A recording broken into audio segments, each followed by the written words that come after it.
아멘. 1875년 그 독일의 카이저스베르크라고 하는 곳에서 한 어린아이가 출생을 하게 됩니다. 그 당시에는 독일 땅이었기 때문에 당연히 태어나면서 독일 국민이 되었죠. 그런데 이제 1차 세계대전이 끝난 이후에 그곳이 프랑스가 점령해서 프랑스령의 도시가 됩니다. 그래서 프랑스 또 시민권, 프랑스 국민이 되기도 하죠. 근데 이제 이 아이는 기독교 집안에서 태어났습니다. 모태신앙을 갖게 된 거죠. 부모님을 따라서 아주 착실하게 성실하게 신앙생활을, 교회 생활을 잘 하게 됩니다. 그런데 그의 나이 20살이 되던 해에 심각한 고민에 빠지게 되었습니다. 자기가 그렇게 교회 생활을 열심히 했음에도 불구하고 자기 안에 구원에 대한 확신이 없다는 것을 발견하게 된 거죠. 그리고 예수를 믿으면 기쁨이 넘친다고 하는데 자기는 교회를 다니고 예수를 믿었다고 해서 그렇게 기쁨이 막 넘치는 것 같지 않은 것이었습니다. 그래서 고민 끝에 결심을 하게 되어졌는데 이런 결심을 합니다. 내가 1년 동안 집중적으로 내가 하나님을 알아보겠다. 성경을 보면서 공부하면서 내가 직접 하나님을 알아보고 그때 내가 주어진 구원이 확실하면 내가 하나님을 계속 믿고 그렇게 해도 하나님을 내가 만나지 못하면 내가 교회를 떠나서 신앙생활을 하지 않겠다. 이렇게 마음을 먹은 겁니다. 저는 젊은 날 그럴듯한 결단을 했다고 생각이 되어져요. 그래서 1년 동안 그동안도 물론 열심히 성실하게 교회 생활을 했지만 그 어떤 때보다도 간절하게 치열하게 예배를 드리고 성경을 읽고 또 말씀을 공부하고 그리고 기도를 드렸던 거예요. 그러던 과정 속에서 그는 말씀을 보고 예배를 드리고 기도하던 중에 성령의 놀라운 강권적인 임재를 경험하게 되어져요. 그리고 하나님을 인격적으로 만나는 은혜를 갖게 입게 된 거죠. 그래서 나름대로 구원의 확신을 갖게 된 겁니다. 그래서 그의 고백을 보면 주님, 내가 이제야 비로소 주님을 믿게 되어졌습니다. 아니, 주님이 믿어지게 되어졌습니다. 나는 죄인이었고 나의 유일한 구원자는 오직 주님 한 분뿐임을 내가 믿습니다. 그렇게 고백을 하게 되어지죠.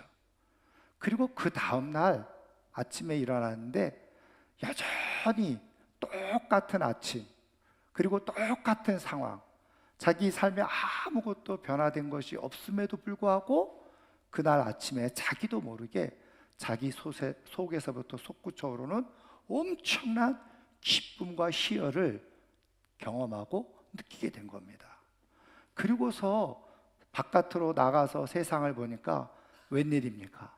세상은 바뀌지 않았는데 세상이 너무 아름다워 보이고 세상을 향해서 하나님께 주신 마음을 가지고 사랑하는 마음을 갖게 되어진 거예요. 물론 그때 뭐 세상을 향해 나아간다는 것이 아니라 그런 사랑의 마음을 가지고 세상을 바라보게 되어졌다는 거죠. 그래서 결단을 하게 되어집니다. 내게 주어진 이 놀라운 구원의 감격과 기쁨을 다른 사람들에게 전하면서 내가 삶을 살아야 되겠다. 그리고는 신학을 공부하게 되어지죠. 명석한 두뇌로 신학을 일찍 마치게 되어지고 박사학위까지 받게 되어집니다. 그런데 그럴 즈음에 그에게 들려온 소식이 하나 있게 되어졌는데 그 아프리카 지역에는 여전히 복음의 불모지가 있고 복음을 받아들이지 못한 사람들도 있을 뿐만 아니라 여러 가지 질병 속에서 죽어가는 사람들이 많이 있다는 소식을 듣게 되어져요. 하나님께 기도하고 이들에게 가서 복음을 전해야 되겠다라고 하는 마음을 먹게 되어졌는데, 단순히 복음, 말씀뿐만 아니라 이들의 육체적인 질병도 함께 고쳐주었으면 좋겠다 하는 그런 마음을 품고 의대에 진학을 하죠. 그래서 의사가 됩니다. 그래서 의사가 된 이후로 아프리카에 가서 그래서 의술을 가지고 함께 더불어서 복음을 전하게 됩니다. 그렇게 복음을 전하다가 1965년 그의 나이 90세 되던 해에 하나님의 부르심을 받게 되어집니다. 여러분, 이 사람이 누군지 아시겠죠? 네, 1952년도에 노벨 평화상을 수상하기도 하고 아프리카의 성자라고 불려지는 알베르트 슈바이처 박사 이야기인 것입니다. 이 슈바이처가 20살의 젊은 날, 그의 깊은 영적인 고민을 가지고 하나님 앞에 씨름하게 되어졌을 때 하나님은 그를 만나주시고 인격적인 그 만남을 통해서 그가 형언할 수 없는 하늘의 영적 기쁨을 경험하면서 자신의 삶을 하나님께 드리게 되어지는 그런 역사가 일어나게 되어졌던 거죠. 하나님을 통해서 깊은 영적인 기쁨, 하늘의 기쁨을 맛본 사람들은요, 누가 뭐라고 하더라도 하나님께 기쁨과 영광을 올려드리는 삶으로 자신을 기쁘게 드리는 역사가 일어나게 되어지죠. 여러분, 우리는 인생을 살아가면서 어느 누구도 예외 없이 자신의 인생을 슬픔과 고통 속에서 살아가기를 원하는 사람은 한 사람도 없죠. 오히려 정말 기쁨을 가지고 살아가기를 다 소원하면서 살아가고 있습니다. 그래서 사람들은 무엇인가 자기 인생의 즐거움과 기쁨이 되는 일이라고 한다면, 먹는 것을 통해서 기쁨을 얻겠다 그러면 먹는 것 찾아다니잖아요. 내가 좋은 것 보면서 기쁨을 얻어보겠다, 행복을 맛보겠다 하면 좋은데 구경 다니러 막 찾아다니잖아요. 그런데 여러분, 먹을 때만 잠깐 기쁠 뿐이죠. 돌아서면 살로 다 나타나잖아요. 여러분, 볼 때는 좋죠. 갔다 오고 나면 왠지 피곤하죠. 그리고 공허하게 되어져요. 여러분, 우리가 이 땅에서 삶을 살아가면서 그런 기쁨, 즐거움을 가지고 살아가기를 원해서 이것저것 찾아다니고 바라보지만 그게 내 인생의 완전한 기쁨으로 만들어지지 못한다는 거예요. 그런데 여러분, 우리 하나님은 말씀드린 것처럼 우리가 이 땅의 삶을 살아가는 동안에 우리가 그런 기쁨과 즐거움을 가지고 정말 행복하게 삶을 살아가기를 원하시는 분이 바로 우리 하나님 아니시겠어요? 그래서 여러분, 성경을 통해서 하나님이 말씀해 주신 것이 무엇입니까? 데살로니가서를 읽어보면 뭐라고 말씀하세요? 항상 기뻐하라. 왜요? 우리가 기쁨을 가지고 삶을 살아갈 때 거기에 만족과 행복을 누리면서 살아갈 수 있기 때문이죠. 근데 문제는 뭡니까? 누가 기쁨 안 갖고 살아가고 싶은 사람이 어디 있어요? 다 기쁘게 삶을 살아가고 싶은데 삶의 여건이 그렇지 못하는 거예요.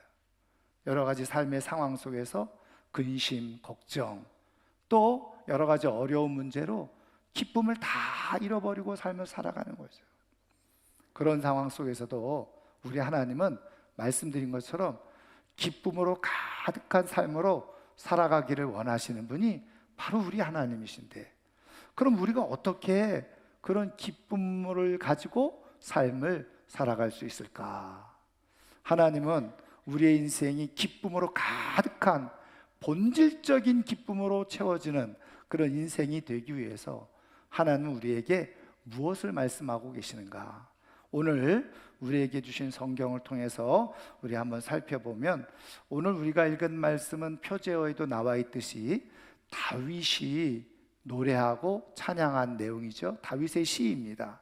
근데 오늘 말씀에 우리가 읽으면서 볼 수 있듯이 다윗이 굉장한 큰 기쁨 속에서 이 노래를 부르고 있다는 것을 우리는 발견할 수 있죠.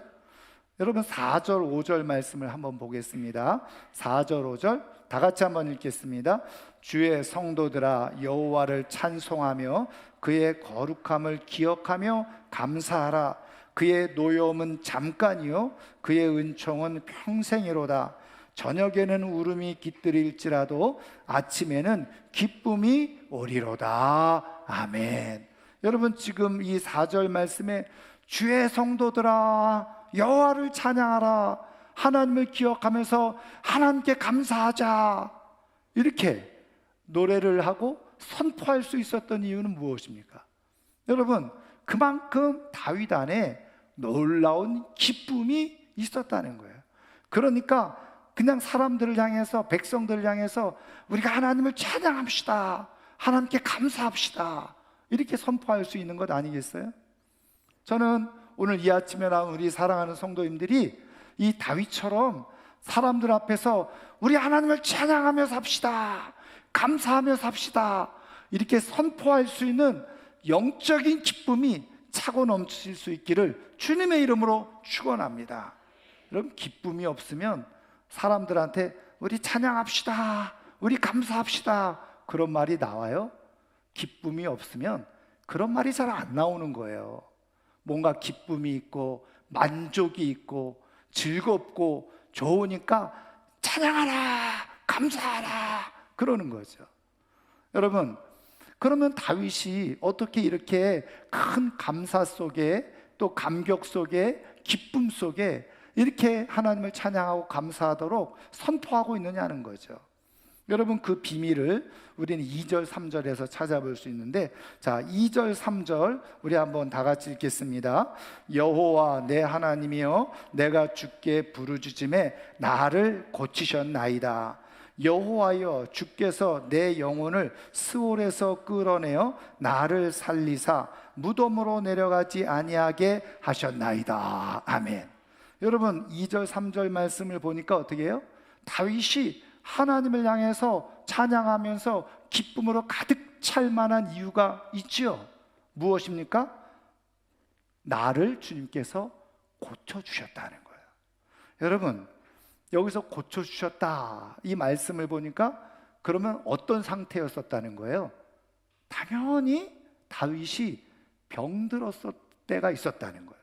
육체적인 질병 가운데 있었을 때가 있었다는 거예요. 그런데 하나님께서 그 질병을 고쳐주셨다는 거죠. 근데 여러분 이 질병이 그냥 뭐 감기 같은 잠깐 조금 아팠다가 혹은 몸살같이 조금 아팠다가 쉬면 나은 그런 질병의 상태였을까요? 그렇지 않아요. 그렇지 않다는 것을 추측해 볼 수 있는 게 3절인데 이렇게 되어져 있죠. 주께서 내 영혼을 스올에서 끌어내셨다. 여러분 스올이 뭔지 아시죠?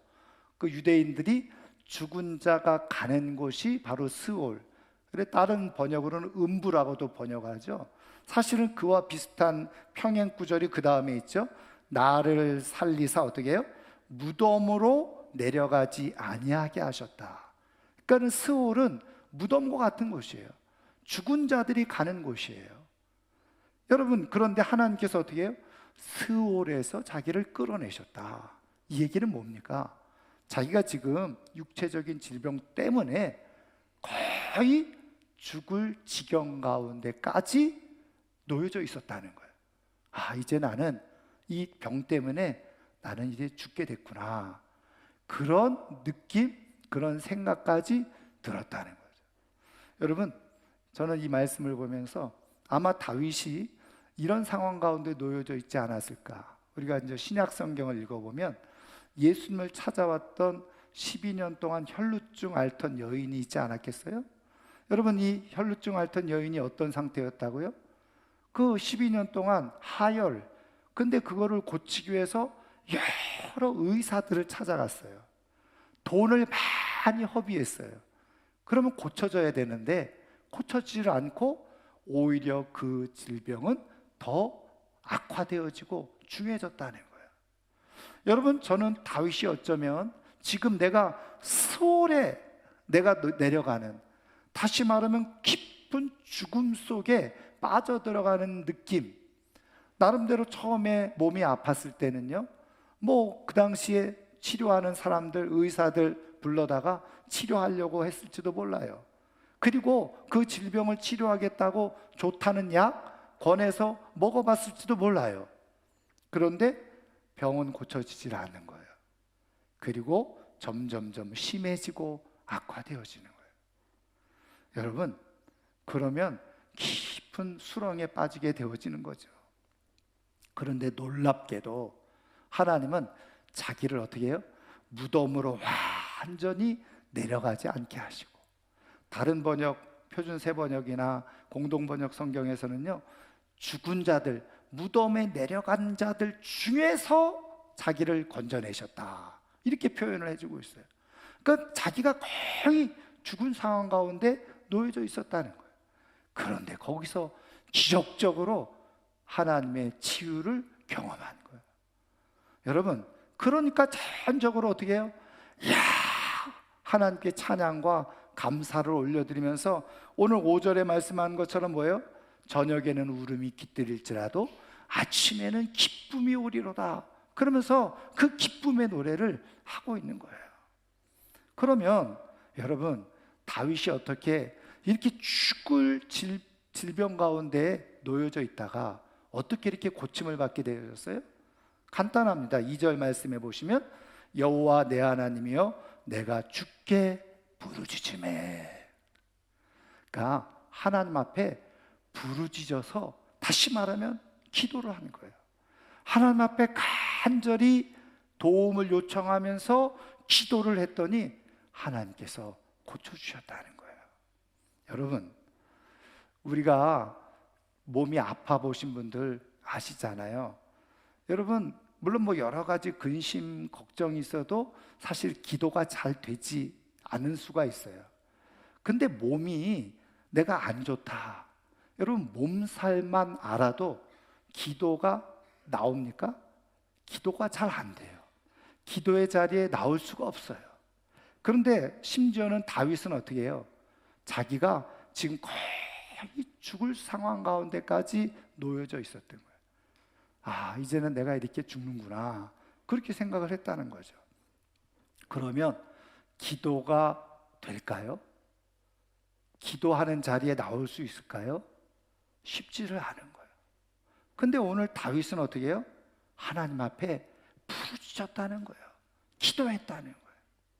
여러분, 물론 다윗이 정말 자기의 의지를 가지고 하나님 앞에 부르짖어 기도할 수도 있었겠지만, 말씀드린 것처럼 이제 자기는 다 죽을 상황 가운데 있어서 뭐 어떤 방법으로 안 돼. 그러는 가운데 기도를 할 수 있었던 이유는 무엇이냐? 저는 하나님께서 다윗에게 기도할 마음을 주시고 기도할 수 있는 은혜를 베풀어 주셨다라고 믿는 거예요. 여러분, 우리가 이렇게 신앙생활을 하다 보면요, 물론 어떤 큰 어려움 속에 상황 가운데 놓여져 있어도 사실 그거에 막 짓눌리면 기도가 잘 나오지도 않고 기도가 생각나지 않을 수도 있겠지만, 여러분, 우리가 신앙생활 하다 보면 문득문득 이런 생각 들 때가 있죠. 기도하고 싶은데. 다 경험 한번 해보셨을 거예요. 지금 가서 내가 기도해야 되는데, 이런 마음이 드셨을 때가 있을 거예요. 여러분, 그것이 그냥 내 안에서 내가 생각하는 것일 수도 있지만, 여러분, 이 기도한다는 것은 특별한 영적인 은혜고 작용이거든요. 여러분, 죄된 우리 생각 속으로 내가 기도해야지 이런 마음 갖는 거는 절대로 쉬운 게 아니에요. 근데 성경을 통해서 하나님께서 말씀해 주시는 것은, 그렇게 내가 기도해야지, 기도하고 싶다, 기도할 마음이 드는 것은 바로 우리 안에 내주하고 계시는 성령 하나님의 역사라는 거예요. 영적인 일이거든요. 그러니까 내가 어느 날 갑자기 내가 몸도 안 좋고 힘들어, 막 고민에 짓눌려 있는데 이럴 때 기도해야지, 이런 마음은 내가 갖는 마음이 아니에요. 나를 살리시고 나를 도우시고 나를 깊은 수렁에서 건져내서 큰 기쁨을 주시고자 하는 우리 하나님 아버지의 역사, 성령님의 역사인 줄 믿으시기를 주님의 이름으로 축원합니다.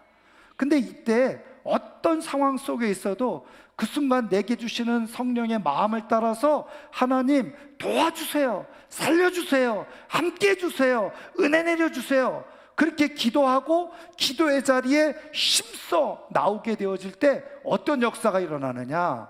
바로 하나님께서 우리의 상황을 바꾸시고 울음, 슬픔, 고난, 고통의 상황 가운데 있는 것을 기쁨의 상황으로 바꿔주시는 은혜와 역사가 있는 줄 믿으시기를 주님의 이름으로 축원합니다. 근데 종종 어떤 사람들은요, 기도하고 싶은데 오늘 기도해야 되는데 이런 마음이 훅 들어와요. 그런데 어떻게 해요? 지금은 시간이 안 되는데, 다른 거 뭐 해야 되는데, 오늘은 좀 피곤한데 오늘은 쉬고 내일부터 해야지. 내일이 되면 기도할 마음이 싹 사라지는 거예요. 근데 그때 내가 여러 가지 막 분주한 상황 속에 있고 시간도 촉박해. 근데 같이 기도하고자 하는 마음이 딱 생겼어요. 그때 기도의 자리에 그 순간에 그 자리에서 하든지, 아니면 기도의 자리, 주의 몸된 교회 안으로 나와서 기도하든지. 근데요, 그 기도를 하나님이 기뻐하시는 거예요. 그 기도에 하나님이 역사하시는 거예요. 왜? 그때 하나님이 응답해 주시고자 내 안에 성령으로 기도할 수 있는 영을 부어주고 계시기 때문에 그런 거예요. 근데 그때 기도하면 기도의 힘이 있어요. 기도의 은혜가 있습니다. 기도의 능력이 나타나기도 하고요. 여러분, 제가 아침마다 기도를 하지만 제가 기도하면서 매일 기도에 만족하는 건 아니에요. 어떤 경우에는 이 기도가 정말 되나? 이런 생각이 문득 훅훅 들어오죠. 기도해도 별 수 없는 것 같은 생각이 순간적으로 들어와요. 여러분, 사단 마귀는요, 기도하는 걸 제일 싫어하잖아요. 그래서 어떻게 해서든지 기도를 못하게 쓰레기 같은 생각을 자꾸 우리 안에 주는 거예요. 기도해봤자 소용없다, 기도해도 별 수 없다, 기도하면 아무것도 아니다, 쓸데없는 일 하지 마라. 그래서 기도하. 아니면 이렇게 얘기하죠. 그래, 뭐 기도 좋지. 그렇지만 너 지금 피곤하잖아. 내일부터 해. 기도 좋지. 그렇지만 너 시간 안 되잖아. 너 지금 할 일도 많은데, 시간 날 때 기도하면 돼. 어떻게 해서든지 하나님께서 주시는 기도의 자리, 기도의 시간을 다 빼려고 하는 게 어떻게 해요? 사단 마귀의 역사인 거예요. 근데 그때 나도 모르게 어떻게 해요? 그게 사단 마귀의 역사인지 깨닫지 못하고, 그래, 오늘은 너무 피곤하니까 내일부터 하지 뭐. 오늘은 너무 할 일이 많아. 그러니까 그래, 시간 좀 날 때 내가 기도하지. 그리고 미뤄요. 근데 말씀드린 것처럼 그 다음 날은 기도할 마음이 갑자기 생기지 않고, 기도할 수 없는 상황을 더 만들어 놓고, 사단 마귀가 그렇게 해서 결국은 어떻게 해요? 기도를 못하게 만들어요. 여러분, 그러면 하나님은 기도를 통해서 우리의 삶에 어떻게 해요? 기쁨을 만들어 주시고자 하는 분이신데, 꼭 이렇게 기도해서 뭔가 해결이 받고 그리고서 꼭 이렇게 기쁨을 얻게 하셔야 되냐는 거예요. 뭐 이왕 어차피 하나님께서 다 하실 일이라고 한다면 굳이 기도하지 않고도 하나님께서 그냥 해주시면 되잖아요. 근데 여러분 한번 생각을 해보세요. 우리가 왜 죄인이냐? 우리는요, 내가 기도하지 않고 하나님과 아무런 관계가 없는데 모든 것이 잘 되면 그게 하나님의 은혜인 줄 알고 감사하면은 얼마나 좋겠습니까마는 우리의 죄성은 그렇지 않아요. 내가 기도하지 않았는데 모든 게 저절로 잘 돼. 그러면 어떻게 하는지 아세요? 이 우연히 이렇게 되네. 아니면 내가 뭐 좀 잘해서 그런 것처럼 착각을 해요. 여러분, 요즘 유행하는 거 아시죠? 건강을 위해서 어싱이라는 거 하잖아요. 맨발로 모래사장 걷는 거. 저도 얼마 전에 어제도 목사님 만났는데 서울에서 내려와서 회의 때문에 내려오셨다가 하루 전에 내려와서 송도에서 주무셨는데 저녁에 송도 해수욕장에 사람들이 어마어마하게 어스윙을 한다는 거예요. 맨발로 모래사장 걸으면 뭐 불면증에도 좋고 몸의 혈액순환이 잘 되고 건강하다고. 여러분, 그래서 몸이 좋아졌어요. 잘 들어보세요. 그랬더니 이 사람은 우와, 역시 어스윙의 효과가 크네. 하나님이 자기의 몸을 건강하게 해주셨다? 요만큼도 생각하지 않아요. 내가 어스윙을 했더니 맞아, 역시 맨발로 땅을 걸어야 돼. 그리고 사람들한테 야, 내가 맨발로 땅을 걸었더니 내 몸이 이렇게 고쳐졌어, 건강해졌어, 잠도 잘 와. 그러니까 어스윙해. 교회 다니는 사람도 어싱하라는 거예요. 여러분, 뭔가 맞는 말이지만 뭐가 빠졌죠? 여러분, 좋은 의사 만날 수 있어요? 좋은 약을 통해서 내가 건강을 회복할 수 있어요? 근데 그거를 하나님의 은혜라고 생각하지 않아요. 하나님의 역사라고 생각하지 않아요. 어떤 사람? 기도하지 않는 사람. 근데 내가 이걸 가지고 간절하게 기도를 하나님 앞에 드린 사람은 어떻게 해요? 좋은 의사를 만났든지 좋은 약을 먹었든지 하나님이 이렇게 의사 만나게 해주시고 좋은 약 추천받게 해주시고 내 몸에 딱 맞는 약을 주셔서 나를 고쳐주셨구나. 그러면서 누구에게요? 하나님 앞에 감사하고 하나님의 기도에 응답받은 것을 하나님 앞에 영광 올려드리는 거예요. 여러분, 그러면 굳이 하나님은 우리한테 그런 감사의 소리 한번 듣고 싶으셔서 영광 받고 싶으셔서 그렇게 억지로 막 기도하게 하셔서 하시는 걸까요?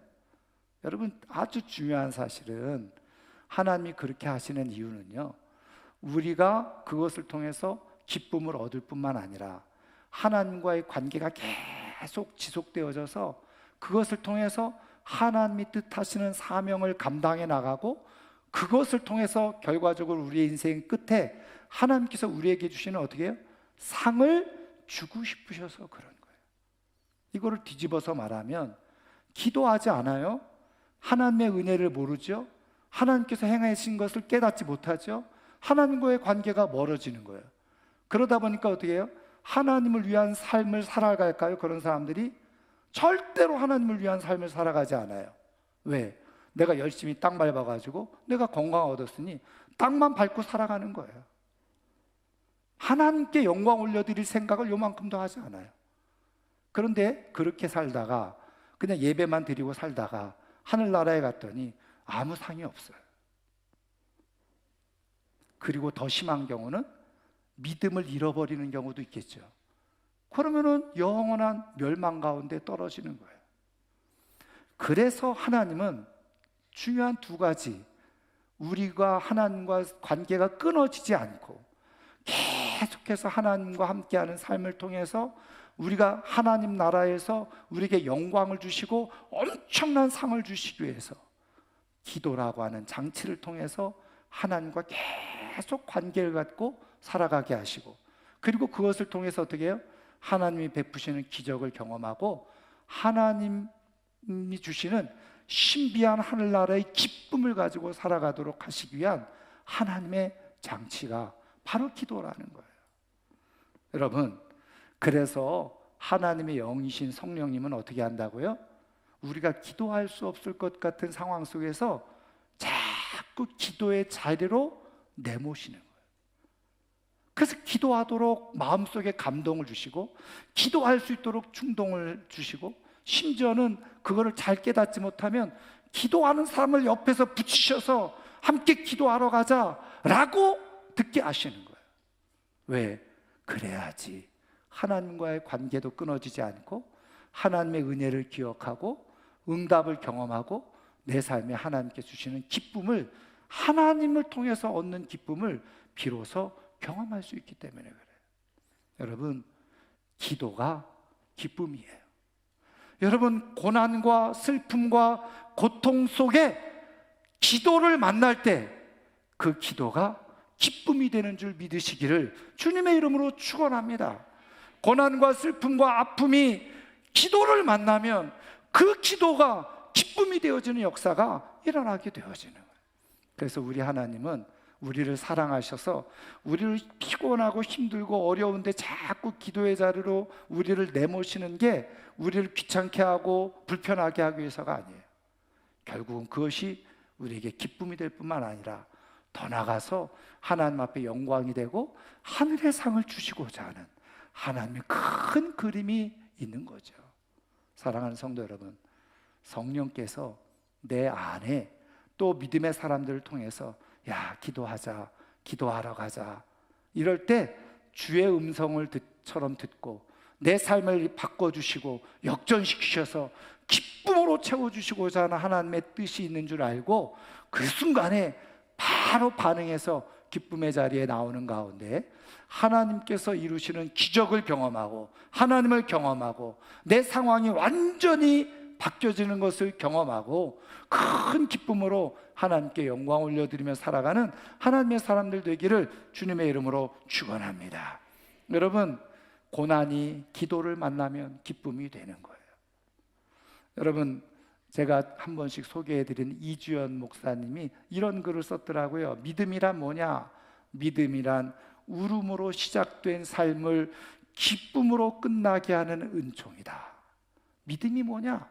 울음으로 시작된 삶을 기쁨으로 끝나게 하는 은총, 해피엔딩으로 마치게 하는 은총이 바로 믿음이라는 거예요. 저는 이것에 덧붙여서 기도가 뭐냐? 우리의 고난을 기쁨으로 바꿀 수 있는 하나님의 은총이 바로 기도인 거예요. 여러분, 기도하는 사람에게 하늘의 기쁨이 넘쳐납니다. 기도하는 사람에게 형언할 수 없는 기쁨이 찾아오게 되어집니다. 기도하는 사람에게 세상에서 경험할 수 없는 어떤 음식으로도 어떤 멋진 그림 풍경으로도 경험할 수 없는 진짜 큰 기쁨을 맛보게 되어지는 거예요. 여러분, 이 여름에 뭐 하시겠어요? 여러분, 기도하시기를 주님의 이름으로 축원합니다. 시원한 에어컨 바람 앞에서 여러분 기도하세요. 여러분, 그렇게 기도함으로 하나님께서 내 상황을 바꿔주시고 하나님의 마음을 경험하고 그러는 가운데 내 안에서부터 솟구쳐 오르는, 내가 어제는 마음이 불편했지만 오늘은 정말 하나님 주시는 기쁨으로 가득 찬 그런 하루의 삶을 살아갈 수 있기를 주님의 이름으로 축원합니다. 기도가 기쁨을 만들어냅니다. 기도가 기쁨을 만들어내는 하나님의 은총인 거예요. 이제 말씀을 마치려고 하는데요, 제가 한번 소개해드린 적이 있습니다마는 남양주의 아름다운 교회 심우하시는 조신영 목사님이라는 분이 쓰신 글인데 제법 오래된 내용을 간증하신 내용입니다. 이분이 전 목회를 시작하고 얼마 되지 않았는데 기독교 백화점을 운영하시는 집사님으로부터 전화를 받으신 거예요. 근데 전화의 내용이 뭐냐면 자기 6살짜리 여자 조카 아이가 있는데 몸이 아파가지고 병원에 가서 검사를 받았더니 소아암이라고 하는 진단을 받았다는 거예요. 세브란스 병원에서. 그래서 지금 수술 날짜까지 잡아놓고 있는데 목사님 기도해 주세요. 그리고 목사님 바쁘시겠지만 그 수술 날에 오셔서 우리 아이의 이름이 에리였다 그래요. 에리를 위해서 좀 기도해 주세요. 이렇게 부탁을 하더라는 거예요. 근데 그때까지 그 에리의 집은 아무도 교회를 다니는 사람이 없었던 거죠. 그러니까 이제 이 집사님이 자기네 목사님을 그렇게 초청을 한 거예요. 여러분, 다른 얘기입니다만은 목사가 가장 행복할 때가 언제인지 아세요? 목사님, 제가 이런 기도 제목이 있는데 기도해 주세요. 와서 기도해 주세요. 여러분, 목사가 가장 행복할 때예요. 근데 잘 모르는 사람들은 이렇게 말해요. 목사님 바쁜데 뭐가 바빠요? 여러분, 그때 목사는 어깨에 힘이 들어가는 거예요. 우리 성도님들이 나를 필요로 하는구나. 나를 목사로 인정해 주는구나. 나에게 나의 기도를 필요로 하는구나. 그러면 목사의 존재감이 생기는 거잖아요. 여러분, 바쁘니까 뭐 그렇게 생각하지 마시고 열심히 기도 부탁을 하시기를 주의 이름으로 축원합니다. 그게 진짜 목사를 사랑하는 하나의 표현인 거예요. 근데 어쨌든 이 목사님이 이제 기도를 쭉 하고 수술날 당일날 세브란스 병원에 갔어요. 근데 전 말씀드린 것처럼 안 믿는 집이니까 이 아이도 뭐 예수님에 대해서 들었겠어요. 그래서 이제 수술 들어가기 전에 이 목사님이 짧게 6살짜리 아이지만 복음을 얘기하는 거예요. 에리야, 하나님은 너를 사랑하셔. 그래서 너를 사랑하셔서 예수님을 너를 위해서 이 땅에 보내신 거야. 예수님이 너를 고쳐 주시려고 너를 위해서 십자가에서 죽으셨거든. 네가 그 예수님을 믿으면 너는 여기서 잘 수술 받고 건강해질 수 있을 거야. 너 그 예수님을 믿지? 예수님이 너와 함께 하기를 원하지? 그랬더니 이 6살짜리 아이가 고개를 끄덕끄덕 한 거예요.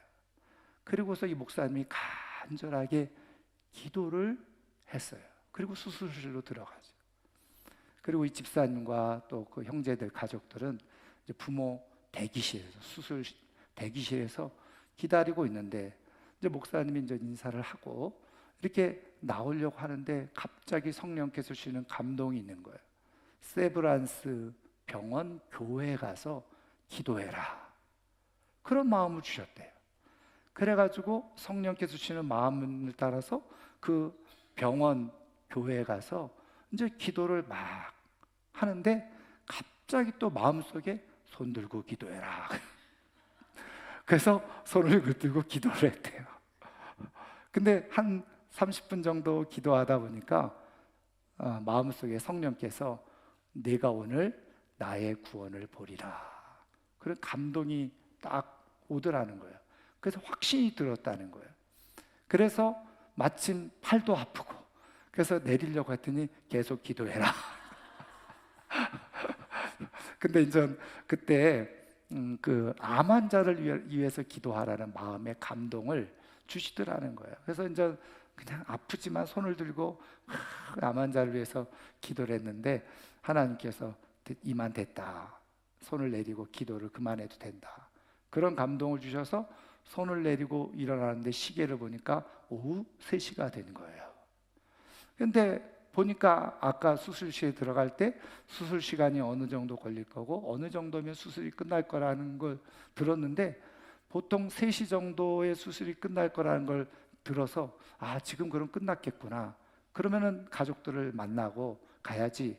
그리고 대기실로 간 거예요. 그 대기실로 돌아갔더니 마침 의사가 수술을 마치고 나오는 거예요. 그러니까 보통 수술 마치고 나오면 그 수술 경과를 간단하게 얘기해 주잖아요. 근데 이제 의사가요, 그 에리 아빠의 동창이었대요. 교회 안 다니는.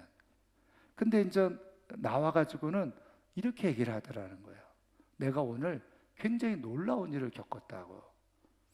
보통 의사들이 자세하게 얘기 안 하잖아요. 동창이니까 얘기를 해준 거예요. 자기가 막 수술하는데 이 아이가 갑자기 호흡이 중단되더라.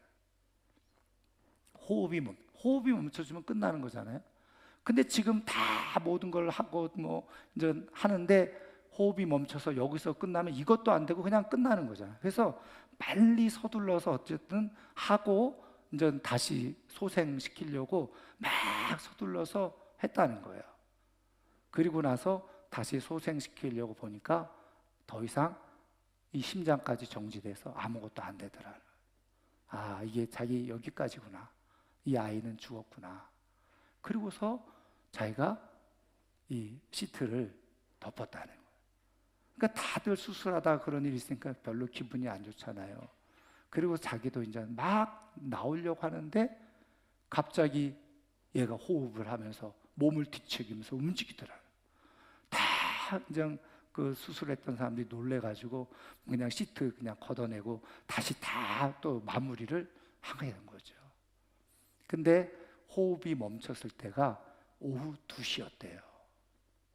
근데 이제 이 의사가 이렇게 자기가 문을 나서면서 자기 머릿속에 딱 스치는 생각이 뭐냐면, 아, 이거는 하나님이 하셨구나. 자기가 그런 생각이 들더라는 거예요. 그러면서 이 가족들하고 얘기하면서 이거는 자기가 생각해도 내가 한 게 아니라 하나님이 하셨다라고 생각이 듭니다. 나도 하나님은 안 믿는데 아무래도 하나님을 내가 믿어야 될 것 같습니다. 의사가 그러더라는 거예요. 그러면서 그 시간이 오후 2시였는데 그때 자기가 기도를 마치고 손을 내리고 일어나려고 할 때 계속 기도해라. 이때가 오후 2시였다는 거예요. 그래서 야, 하나님께서 이렇게 역사하시는구나. 또 목사님도 그 자리에서 간증을 하고, 그래서 다 안 믿던 가족들이 예수 믿게 되어지고, 그리고 그 가정에 큰 기쁨이 있는데, 이 글을 쓰는 때가 이미 이 엘이라고 한 나이가 벌써 성년이 되어져서 결혼까지 했을 때 그 내용을 다시 쓰게 되어졌다는 거예요. 여러분, 기도할 때 하나님이 역사하시고, 기도를 통해서 하나님은 기쁨을 만들어 가시는 분이신 줄을 믿으시기를 주님의 이름으로 축원합니다. 오늘도 성령께서 내 마음 가운데 정말 기쁨을 주시고 싶으실 때 기도해라, 이런 말씀을 주실 때 여러분 그 순간에 그 자리에서 또 주의 몸된 교회에 찾아 나와서 정말 하나님 앞에 기도하는 가운데 하나님께서 우리에게 주실 큰 아침의 기쁨을 맛보면서 살아갈 수 있기를 주님의 이름으로 축원합니다. 축원합니다. 오늘 말씀을 생각하면서 우리 시간 한번 같이 찬양하고 기도하기를 원하는데요. 하나님, 성령께서 나에게 큰 기쁨을 주시고자 감동을 주실 때 사탄 마귀의 음성에 속지 않고 하나님의 음성에 반응해서 정말 적극적으로 포기하지 않고 끝까지 기도하는 가운데 하나님이 우리에게 주실 하늘의 기쁨, 아침에 일어날 때마다 그 기쁨으로 가득한 인생으로 살아가게 해달라고 기도